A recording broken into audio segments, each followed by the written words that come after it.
What's going on, everyone?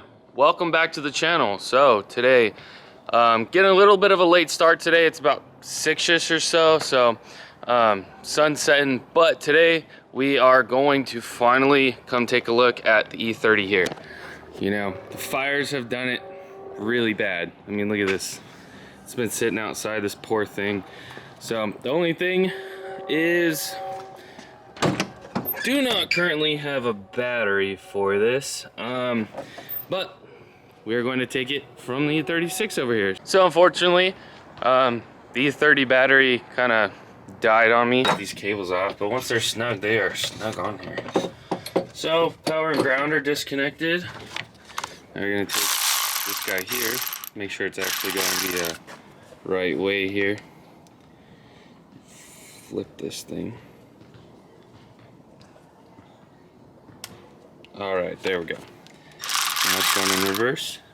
So we can take off this little tin here. It's kind of like a battery holder, battery tie down. Makes this little battery doesn't like float around back here while you're driving. Let's pull this thing out and then we'll put it in the E30 and we'll fire it up. All right, so just got the power connected, and we're going to connect the ground on this side. And voila, we have power. Let's see if we can get this thing to start up. She's been sitting a while. Super dirty. And the tires are even flat. I can't believe I let this even happen.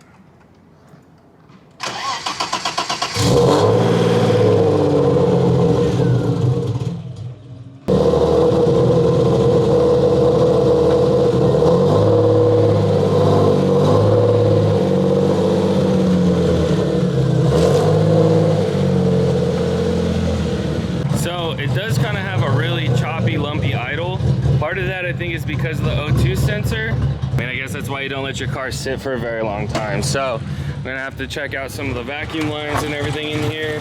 Make sure that the brake booster here is working properly with fluid and there's no leaks. So that's gonna, you know, eventually I'm gonna have to take care of that before I start driving it. I wasn't really expecting that to happen, but you know, things happen with cars when you let them sit for a while. But we're gonna try and wash this thing real quick before the sun goes down. So we'll get to it. This thing is absolutely filthy. Oh my.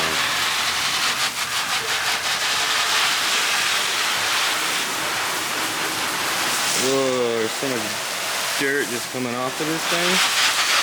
Oh, this poor car.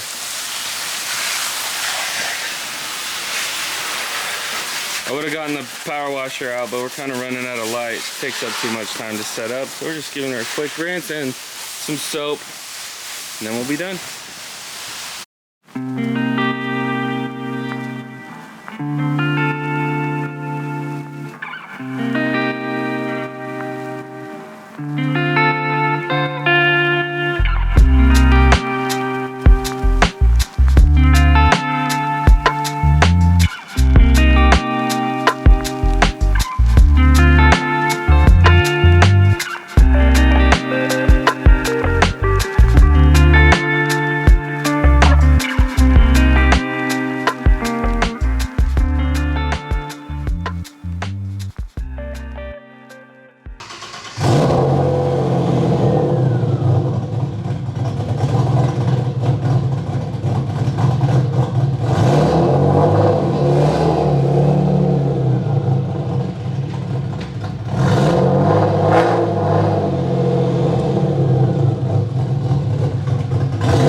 So I did add some custom little gauge rings here, and then also this little red tack up here, just to, you know, make it a little nicer inside the cockpit.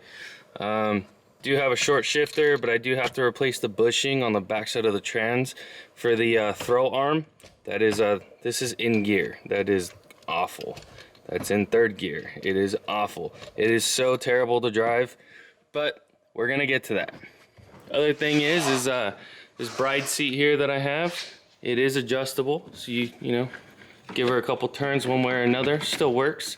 Don't mind how dirty the inside of this is. Stupid me left the windows down and the battery was dead, and you know, that's a whole thing in itself, but it's a better image of the cage here.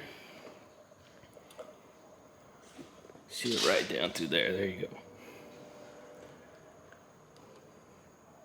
So another thing that's added besides the headers and the full exhaust that I had Ricky do, I went ahead and painted the intake manifold and the valve cover myself, sanded them down, scotch-brighted them, painted them. They don't look too bad, just a little dirty. Brand new vacuum line. The other thing too, I don't know if you can see in here, these little orange things in here. These are fuel injectors, and these are actually upgraded fuel injectors for this motor. Funny enough, they come out of a 5.0 Mustang from like the 90s, I think it is. Has the same connector, same plug-in, same height, everything works. The only thing is when you do that, you have to change out the chip in the ECU, which is super simple. It takes like 10 minutes to do. You pop one chip out, you put a new chip in, and then you fire it up, and hey, there you go. Adds a little bit more horsepower. I'd say maybe 10 horsepower, but it also helps the car's drivability. So I noticed with the smaller injectors that come stock on here, when I was driving it, the car would hesitate and kind of buck every once in a while. And welcome back, guys. It is the next day. So just upon further quick inspection, actually found out what's wrong with the idle on the E30. Well, actually, I didn't, but my buddy Eddie over here did. He had an E30 back in the day. Literally came over here, was like, hey, let's try this. Unplugged it, car idled just fine. So did I have to get another MAF? I think I do have one. I'm not entirely sure. I'm pretty sure I had a box of them, but I might have thrown them away. If not, we'll take a visit over to my buddy's shop again and go pick one up. And also doing the valve adjustment over here on the E30. I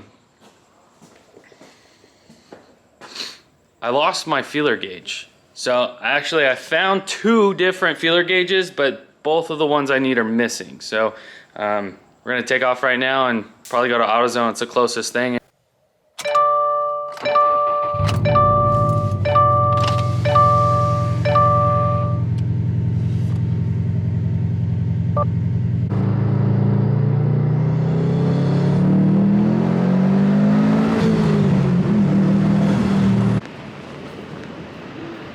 AutoZone. And package required. Sick. So feeler gauge is acquired. So we're gonna open this, and let me actually come on this side. So you're gonna get this open, find the right size. Then we're gonna come in here and pop all these pretty little bolts off that I paid a lot of extra money for no reason. And this breather hose and this little like holder bracket for the manifold here. And then pop the cover off, and we'll see how ugly it is under there.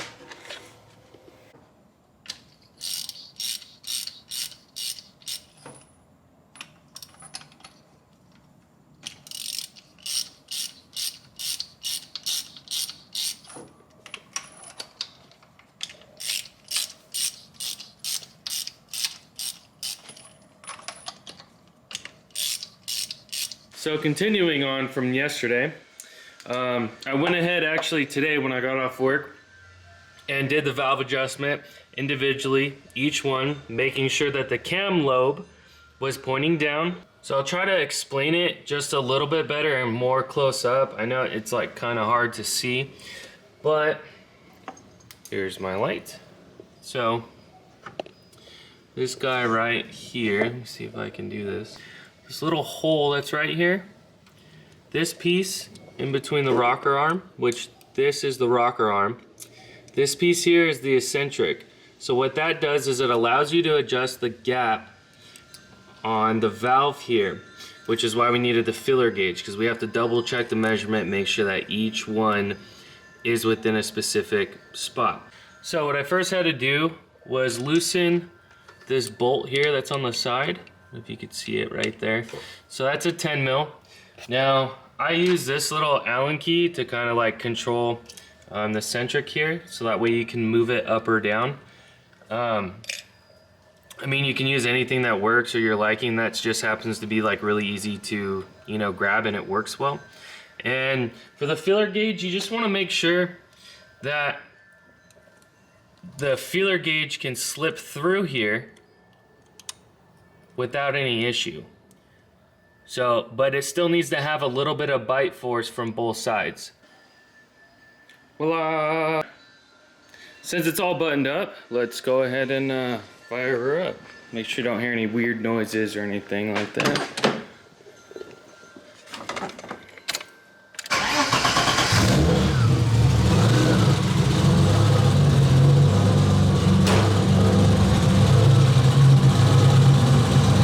Sounds good to me.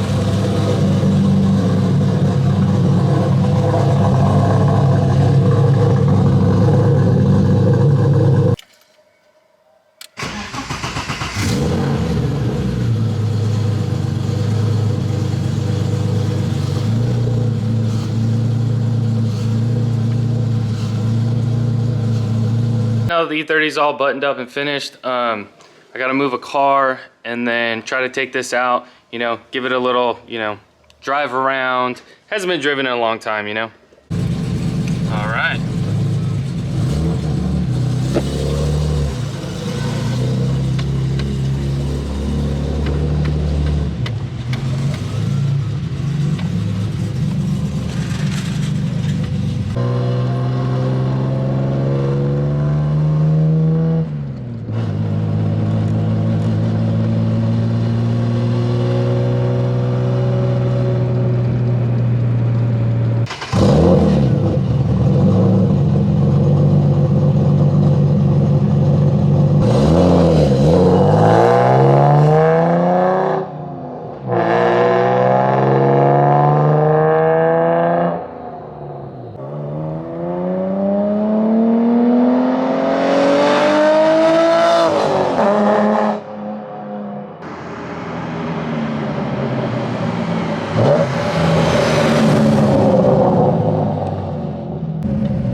Guys, so car ran great. Everything went well.